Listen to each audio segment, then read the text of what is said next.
Samantala, inaasahan pong bukas, Miyerkules Santo, ay magaganap naman ang sinasabi nating exodus ng mga taga Metro Manila patungo po sa kani-kanilang probinsya.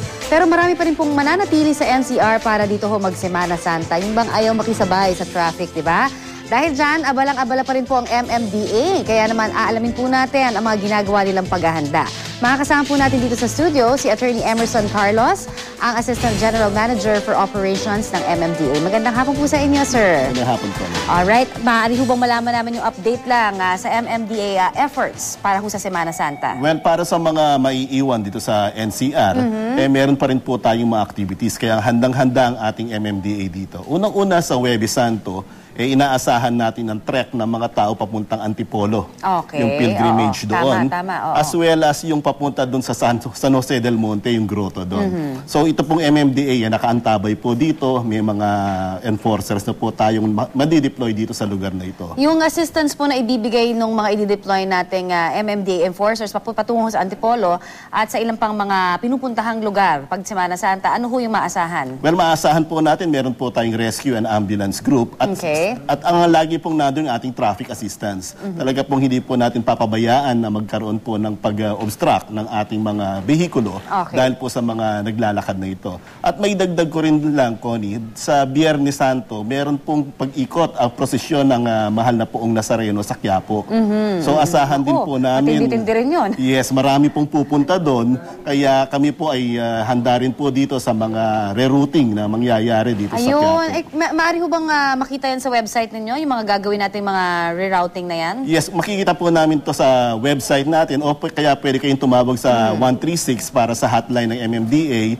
At ito po ng mga prosesyon sa loob lang po ng Quiapo, hindi naman po manggagaling sa Luneta o I see. So, more or less mas manageable siya. Yes, mas manageable and may deadline to. Kailangan 3 p.m. nakapasok na siya. Ayan, okay. So, ayan po ang ating mga abangan. Pero, alam nyo, sir, ito talaga ang taunang nagiging, kumbaga, challenge para sa MMDA. Yung tinatawag nating exodus, no?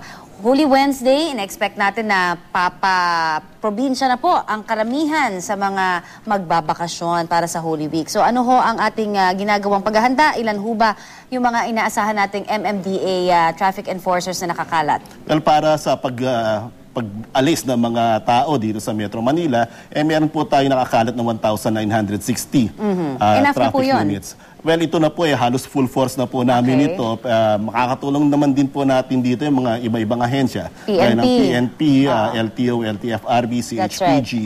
Kaya po ang gagawin po nito nandito po sila sa kanilang mga terminal at nagbabantay po na wag po sana silang makapagbara. Anything else, sir, that you want to announce para po sa kapakanan ng ating mga motorista? Well, ina-announce din po namin na sana gumamit din po tayo ng ating mga mabuhay lanes para po hindi na tayo sumabay sa mga PUV, especially ating mga private vehicles. Okay. Ulitin po natin, paalala natin ano ho yung mabuhay lanes para dun sa mga medyo nakakalimot. Well, itong mabuhay lanes natin, ito yung alternate routes natin para hindi tayo gumamit ng mga usual routes na dinadaanan ng mga public utility vehicles.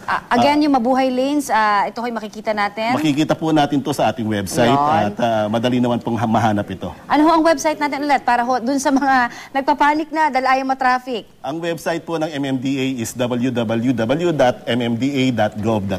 Ayun, malinaw po. Thank you very much sa inyong pong oras at good luck muli sa inyong pong hanay dyan naman sa MMDA. Si Attorney Emerson Carlos, ang Assistant General Manager ng MMDA.